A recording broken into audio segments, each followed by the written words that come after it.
সভার উপস্থিত মাননীয় প্রধান অতিথি, ছাতক দুয়ারার গণমানুষের নেতা, মাননীয় সংসদ সদস্য, ছাতক সমিতির প্রধান পৃষ্ঠপোষক জনাব মহিবুর রহমান মানিক, মঞ্চে উপবিষ্ট আছেন আমার পূর্বে যিনি অত্যন্ত সামনের বক্তব্য দিয়ে গেছেন ছাতক উপজেলা পরিষদের সম্মানিত চেয়ারম্যান জনাব ফজলুর রহমান, মঞ্চে উপবিষ্ট ছাতক সমিতির সম্মানিত উপদেষ্টা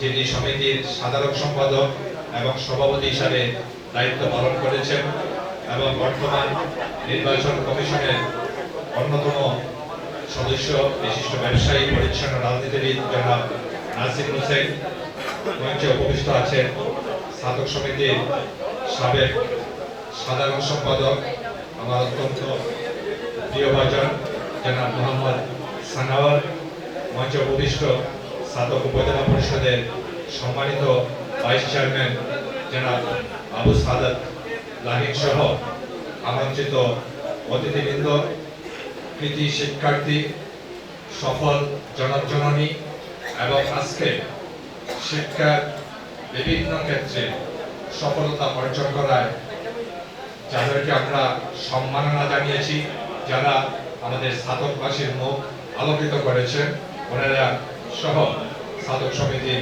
বিভিন্ন পর্যায়ের নেতৃবৃন্দ, সম্মানিত সদস্যবৃন্দ, সুধীবৃন্দ, আসসালামু আলাইকুম। আমার ব্যক্তিগত পক্ষ থেকে এবং ছাতক সমিতি সিলেটের পক্ষ থেকে সকলকে আন্তরিক অভিবাদন জানাচ্ছি। আসলে খুব বেশি কথা বলা যাবে না, দীর্ঘক্ষণ ধরে বক্তব্য হচ্ছে। আমি প্রথমেই ক্ষমা চেয়ে নিচ্ছি।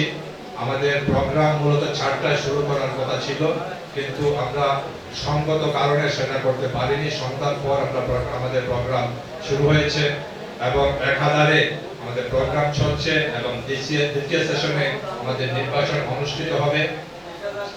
সেই কারণে আমি খুব সংক্ষেপে দুই একটি কথা বলে বক্তব্য শেষ করব। আপনারা জানেন বিগত টানা 2 মেয়াদে 2019 থেকে 2022 পর্যন্ত 4 বছর আমরা আপনাদের অব্যাহত সমর্থন নিয়ে ছাতক সমিতির দায়িত্ব পালন করেছি। আমরা আমাদের সময়টা কিন্তু একেবারেই কুশূন্যস্থানীয় ছিল না। আমরা যখন আমাদের প্রথম মেয়াদে যখন দায়িত্ব গ্রহণ করি, আপনারা জানেন 2019 সালে আমরা সমিতির স্বাভাবিক কাজকর্ম আমরা করতে পেরেছিলাম। আমাদের একজন বক্তা দুলাবাজার ইউনিয়নের সাবেক চেয়ারম্যান শায়েস্তা মিয়া বলে গেছেন যে আমাদের কৃতি শিক্ষার্থী সম্বর্ধনা ছাতক পর্যন্ত বিস্তৃত করার জন্য। আসলে এটা কিন্তু আমাদের ছাতক পর্যন্ত বিস্তৃত আছে। আমরা 2019 সালে আমরা সুলেমান হলে অত্যন্ত বিরাট পরিসরে কিন্তু আমরা কৃতি শিক্ষার্থী সম্বর্ধনা এবং সফল জননী সম্বর্ধনা আয়োজন করেছিলাম এবং সেখানে শুধু সিলেট শহর না, আমরা ছাতকের প্রতিটি শিক্ষা প্রতিষ্ঠান থেকে যারা এসএসসি, এইচএসসি এবং সমমান পরীক্ষায় কৃতিত্ব দেখিয়েছিল তাদেরকে আমরা সম্মাননা জানিয়েছিলাম। কিন্তু আপনারা জানেন 2020 সালে এই যে করোনা মহামারী এবং অতিমারী এবং সর্বশেষ এই বছর স্মরণকালের যে ভয়াবহ বন্যা, এই সমস্ত প্রাকৃতিক দুর্যোগের কারণে কিন্তু আমরা আমাদের ওই কর্মযোগ্যতা আমরা অব্যাহত রাখতে পারিনি। তারপরেও আমরা এই বছর আমাদের এই আজকে কিন্তু আমাদের মূলত দ্বিবার্ষিক সাধারণ সম্মেলন অনুষ্ঠিত হওয়ার কথা ছিল, কিন্তু আমি ব্যক্তিগতভাবে জোর দিয়েছিলাম যে আমরা সংক্ষিপ্ত পরিসরে হলো আমাদের 2020, 21 এবং 22 সালে এখন এইচএসসি পরীক্ষা শেষ হয়নি, এসএসসি পরীক্ষার রেজাল্ট হয়েছে।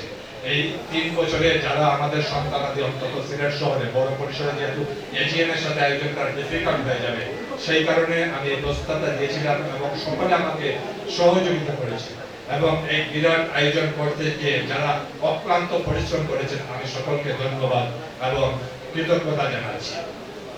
ছাতক সমিতির আরেকটা কথা এসেছে, অনেকেই বলেছেন, রুহুল ফারুক ভাই বলেছেন, আজমান ভাই বলেছেন যে ছাতক সমিতির যারা পৃথিবীর মায়া ত্যাগ করে যারা চলে গেছেন, আমি বিশেষ করে ছাতক সমিতির প্রতিষ্ঠা লগ্ন থেকে আজ অবধি যারা ছাতক সমিতির সাথে সম্পৃক্ত ছিলেন, যারা আজকে আর এই পৃথিবীতে নাই, সকলের আত্মার মাগফিরাত কামনা করছি।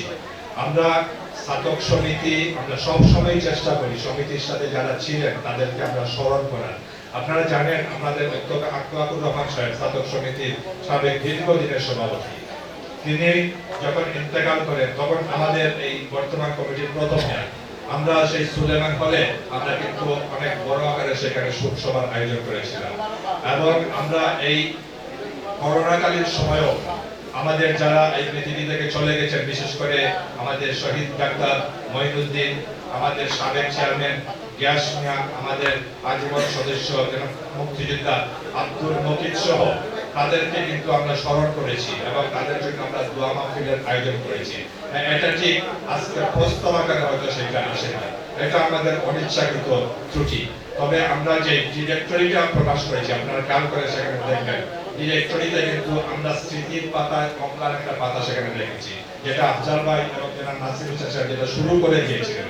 এবং ডিরেক্টরির বক্তব্যতে আমার বক্তব্যটা যদি আপনারা খেয়াল করেন তাহলে দেখবেন আমি সেখানে উল্লেখ করেছি যে 2014 সালে প্রথম সেটা প্রকাশিত হয়েছিল এবং পরবর্তীতে আমাদের অনেক সদস্য নতুন সদস্য যুক্ত হওয়ায় এটা আমরা পুনঃ প্রকাশের প্রয়োজনীয়তা অনুভব করি।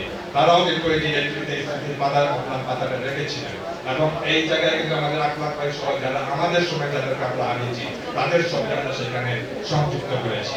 আমি এই প্রসঙ্গে কথা আর বেশি বাড়াতে চাই না, আমি বক্তব্য দীর্ঘায়িত করবো না। আমাদের প্রধান অতিথি মহোদয় বক্তব্য দিলেন, এরপরে আমরা নির্বাচনে আমাদের কার্যক্রমে আমরা চলে যাব।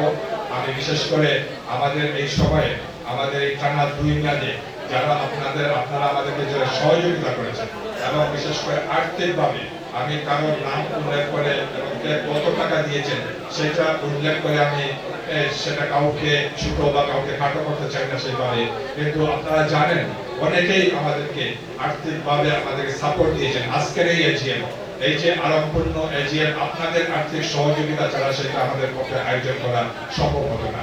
আপনাদের সকলকে আমি কৃতজ্ঞতা জানাচ্ছি এবং বিশেষ করে আমি ধন্যবাদ জানাচ্ছি আমার সাধারণ সম্পাদক অ্যাডভোকেট আলাউদ্দিন, অত্যন্ত সাবলীলভাবে এবং ছাত্র সমিতি অত্যন্ত গতিশীলভাবে ছাত্র সমিতির নেতৃত্ব দিয়ে ছাত্র সমিতিকে আজকে এই পর্যায়ে নিয়ে এসেছেন। কিছুটা আমি খেয়াল করেছি কিছুটা হইচই হয়েছে এখানে আমাদের যে সাধারণ সম্পাদকের প্রতিবেদন উপস্থাপন করে, সাধারণ সম্পাদকের প্রতিবেদন উপস্থাপনের পরে আমি নিজে বারবার আপনাদেরকে আহ্বান করেছি যে আপনাদের যদি কারো কোনো প্রতিবেদন বক্তব্য থাকে আমি বিনয়ের সাথে আমি আপনাদেরকে অনুরোধ করেছি আপনারা বক্তব্য দেওয়ার জন্য, আপনাকে সময় দেওয়া হয়েছিল, কিন্তু আপনারা সেই সুযোগটা নেন নাই। যাই হোক, তারপরেও কিন্তু এইটা কিন্তু আপনারাই পাস করে দিয়েছেন, এই আইনের হিসাব, এটা আমাদের যে প্রেস ক্লাবে যে মিটিংটা হয়েছিল সেখানে আপনারা পাস করে দিয়েছেন। তারপরেও আপনাদের জন্য আজকে আলোচনার সুযোগ অবারিত ছিল। যাই হোক, ওই প্রসঙ্গে আর যেতে চাই না। আপনারা আজকের এজিএম আমাদের আয়োজনে আজকের এই কৃতি শিক্ষার্থী সকল জনগণের সংবর্ধনা আয়োজনে আপনারা সর্বত সহযোগিতা করেছেন এবং আপনাদের সবার সহযোগিতার কারণে আজকে আমরা একটা সুন্দর কৃতি শিক্ষার্থী সংবর্ধনা সুন্দর একটা এজিএম আমরা সম্পন্ন করতে পেরেছি। আমি একটু অপূর্ণতার কথা বলে আমি আমার বক্তব্য শেষ করব। আমরা একটা উদ্যোগ আমাদের ছিল, আমাদের যে সম্মানিত আজীবন সদস্য যারা আমাদের সময় যারা বিশেষ করে হয়েছেন, আমাদের পরবর্তীতে যারা হয়েছেন, যাদেরকে আমরা স্বীকৃতি পত্র বা সার্টিফিকেট আমরা দিতে পারিনি, এটাও কিন্তু আমাদের আজকের এই ইভেন্টে সম্পৃক্ত ছিল। কিন্তু আমাদের ইচ্ছা থাকা সত্ত্বেও, যেহেতু আজকে একসাথে অনেকগুলো ইভেন্ট এখানে সম্পৃক্ত হয়ে গেছে, সেখানে ইচ্ছা থাকা সত্ত্বেও আজকে ওইটা আমরা সম্পৃক্ত করতে পারিনি।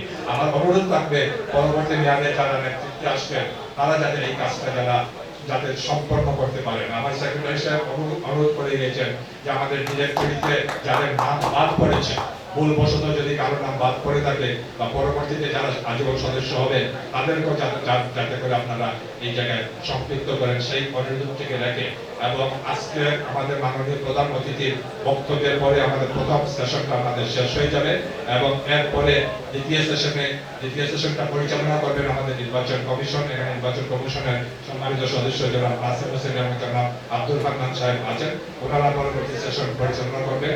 আবারও সবাইকে ধন্যবাদ এবং কৃতজ্ঞতা জানিয়ে এবং বিশেষ করে আমাদের আজকের সবার মাননীয় প্রধান অতিথি সহ সম্মানিত অতিথিবৃন্দ, আপনারা অনেক মূল্যবান সময় ব্যয় করে এখানে উপস্থিত থেকে আমাদের সবাইকে সুন্দর এবং সাফল্যমণ্ডিত করেছেন।